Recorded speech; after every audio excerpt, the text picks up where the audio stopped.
Morning students, प्रश्नावली 11.4 के कुछ प्रश्न आज इस वीडियो के माध्यम से करेंगे। आप अपना गणित खोल लें, क्योंकि गणित में से हम प्रश्न को पढ़ेंगे, उसके बाद हल करते हुए आगे बढ़ेंगे।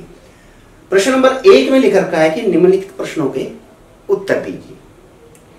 ए भाग है इसका कि सरिता की वर्तमान आयु y वर्ष है। देखो, सरिता की वर्तमान आयु दे रखा है, सरिता की वर्तमान आयु कितना है? y वर्ष। y वर्ष है सरिता की वर्तमान आयु। वर्तमान का मतलब होता है अब की। जैसे अब आपकी आयु कितनी होगी? लगभग 11 वर्ष होगी, 10 वर्ष होगी या 12 वर्ष होगी, इतनी है ना। तो सरिता की वर्तमान आयु उसने चर के रूप में ले लिया कि y वर्ष है। ठीक है।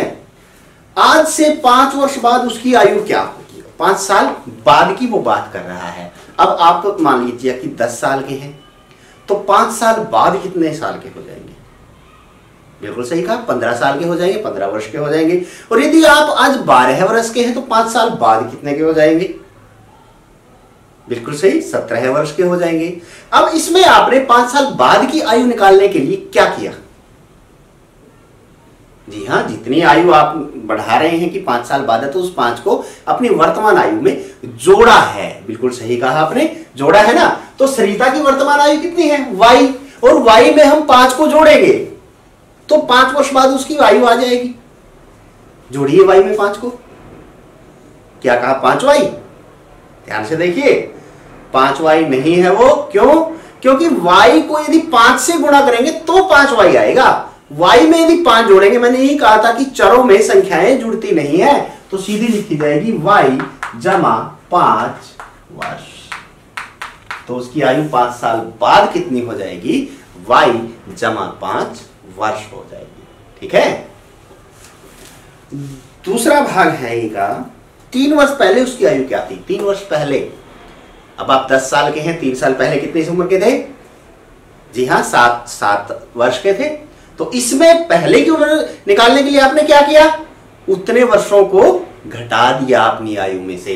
तो 3 वर्ष पहले सरिता की आयु क्या रही होगी? अब y है तो y में से वो क्या घटाएगी? 3 घटाएगी।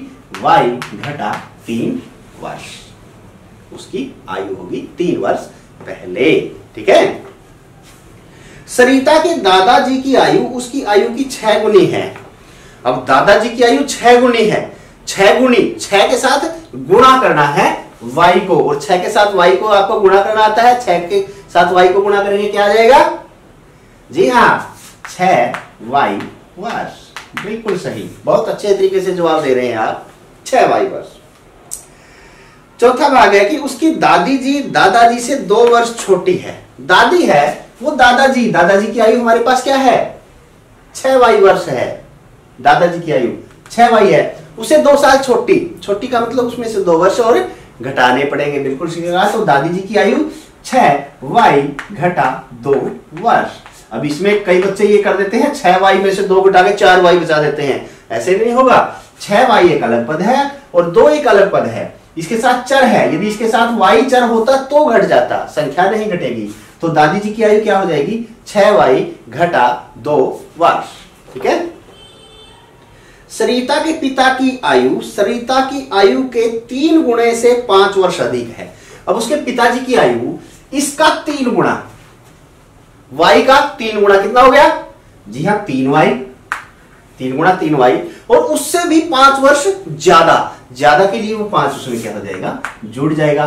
3y जमा 5 वर्ष क्या होगी? सरिता के पिताजी की आयु होगी। ठीक है। तो ये पहला भाग बहुत इंपॉर्टेंट भाग है, अक्सर ये पेपरों के अंदर आता है, ध्यान रहे इसमें। ठीक है। दूसरा, वैसे तो प्रश्नावली ही पूरी इंपॉर्टेंट है, यदि हम पेपरों की दृष्टि से देखें तो बहुत इंपॉर्टेंट प्रश्नावली है ये। बी, एक आयताकार हाल की लंबाई और चौड़ाई, एक आयताकार हाल की लंबाई उसकी चौड़ाई के तिगुने से 4 मीटर कम है। यदि चौड़ाई b मीटर है तो लंबाई क्या होगी? देखो, चौड़ाई दे रखी है, कितनी देखी है? b मीटर, और लंबाई ज्ञात करनी है। तो लंबाई के विषय में वो कह रहा है कि उसकी लंबाई उसकी चौड़ाई के 3 गुणे से 4 मीटर कम है। 3 गुणा, देखो चौड़ाई का 3 गुणा, बी चौड़ाई है, इसका 3 गुना क्या हो गया 3b, और उससे भी 4 मीटर कम है तो घटा का 4, इतने मीटर। अर्थात उसकी लंबाई हमारे पास कितनी आ गई 3b घटा 4 मीटर। ठीक है। सी भाग देख लेते हैं इसका। एक आयताकार बॉक्स की ऊंचाई h सेंटीमीटर है। देखो ऊंचाई दे रखी है इसमें, ऊंचाई है h सेंटीमीटर, h सेंटीमीटर है। इसकी लंबाई ऊंचाई की 5 गुनी है। देखो लंबाई कितनी है 5 गुनी, h की 5 गुनी क्या हो जाएगा 5h सेंटीमीटर। उस सेंटीमीटर को आप हिंदी में लिख ले, नहीं तो ये मिक्स हो जाएगा। ठीक है ना, मैं अंग्रेजी में लिख रहा हूं, आप हिंदी में लिख लें। तो लंबाई आ गई कि उसकी लंबाई ऊंचाई की 5 गुनी, ऊंचाई की 5 गुनी लंबाई ले ली, और चौड़ाई लंबाई से 10 मीटर कम है। जो चौड़ाई है वो लंबाई कितनी आई है 5h, इससे 10 सेंटीमीटर कम, 10 सेंटीमीटर कम है। चौड़ाई लंबाई से 10 सेंटीमीटर कम है, तो 10 सेंटीमीटर कम ले ली। हमारे पास लंबाई 5h सेंटीमीटर आई थी और चौड़ाई क्या होगी 5h, जो लंबाई थी उससे 10 सेंटीमीटर कम, 10 घटा के हमने लिख दिया है। ठीक है। अब इसके डी भाग को देख लेते हैं। डी भाग में मीना, बीना और लीना पहाड़ की चोटी पर पहुंचने के लिए सीढ़ियां चढ़ रही हैं। मीना सीढ़ी S पर है। मीना की सीढ़ी, हम सीढ़ी ले लेते हैं, मीना की सीढ़ी है S, सीढ़ी है, हम चढ़ते हैं कहीं भी, तो उसने एक बीच वाली सीढ़ी है, मान लो उसको क्या कह दिया S बोल दिया। वैसे तो हम मानते हैं कि पहली, दूसरी, तीसरी, चौथी, पांचवी, ऐसे 10 या 20, 30 कितनी भी सीढ़ियां हो सकती हैं। तो बीच में एक सीढ़ी का उसने S नंबर ले लिया है। ठीक है।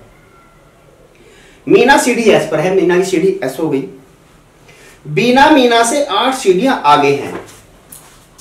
बीना की सीढ़ी देखो, इससे 8 सीढ़ियां और आगे हैं। आगे के लिए क्या होगा, वो बड़ी है, बड़ी है मतलब इसमें जुड़ेगा, वो होगी S जमा 8 सीढ़ी पर होगी। ठीक है ना, S जमा 8 सीढ़ी पर होगी। और लीना मीना से 7 सीढ़ियां पीछे है। अब लीना जो है, लीना वो मीना से, मीना है S, इससे 7 सीढ़ियां पीछे, पीछे के लिए घटाना है हमें, तो वो S घटा 7 सीढ़ी पर है। चोटी पर पहुंचने के लिए कुल सीढ़ियां मीना द्वारा चढ़ी गई सीढ़ियों की संख्या के 4 गुने से 10 कम है। सीढ़ियों की कुल संख्या, अब यहां पे सीढ़ियों की कुल संख्या, अब सीढ़ियों की यदि कुल संख्या ज्ञात करें, वो सीढ़ियों की कुल संख्या को एक बार दोबारा से पढ़ें कि चोटी पर पहुंचने के लिए कुल सीढ़ियां मीना द्वारा चढ़ी गई सीढ़ियों की संख्या के 4 गुणे से 10 कम है। जितनी मीना ने सीढ़ियां चढ़ी कितनी S, इसका 4 गुना, 4 गुना आपको लेना आता, क्या हो गया 4S, बहुत बढ़िया। और इससे 10 कम के लिए 10 उसमें से घटा देंगे, तो 4S 10 घटा 10 सीढ़ियां कुल वहां पे है जो चोटी पर पहुंचने के लिए बनाई गई है। ठीक है। सीढ़ियों की कुल संख्या को S के पदों में व्यक्त हमने कर दिया है, 4S घटा 10। ई भाग देख लें इसका। ई भाग में है कि एक बस 20 किलोमीटर प्रति घंटा की चाल से चल रही है। तो यहां पे ई हम यहां पे ले लेंगे, बस की चाल क्या है 20 किलोमीटर प्रति घंटा है। यह दासपुर से बीसपुर जा रही है। बस के 5 घंटे चलने के बाद भी बीसपुर 20 किलोमीटर रह जाता है। दासपुर से बीसपुर की दूरी क्या है? देखो दूरी हम निकालेंगे, कुल दूरी किसकी, दासपुर से बीसपुर की। अब 1 घंटे में वो 20 किलोमीटर जाती है और बस कितने घंटे चली है इसने दे रखा है, 5 घंटे चलने के बाद भी बीसपुर 20 किलोमीटर रह जाता है।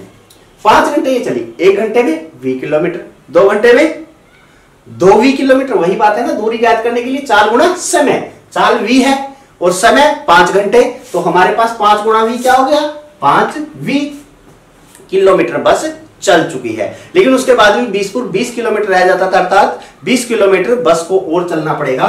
तो इसमें 20 जोड़ना पड़ेगा, तो कुल दूरी हमारे पास क्या हो गई 5v जमा 20, क्योंकि 5 घंटे चलने के बाद भी 20 किलोमीटर बच गया है।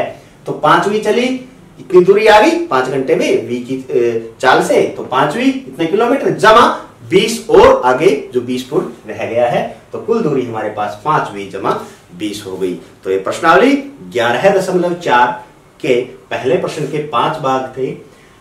पहले प्रश्न के पहले भाग के 5 हैं और बाकी 4 हैं। आशा है आपको अच्छे से समझ में आ गए होंगे। अब इसी तरह के प्रश्न देखने के लिए हमारे साथ बने रहें। तब तक के लिए बाय बाय।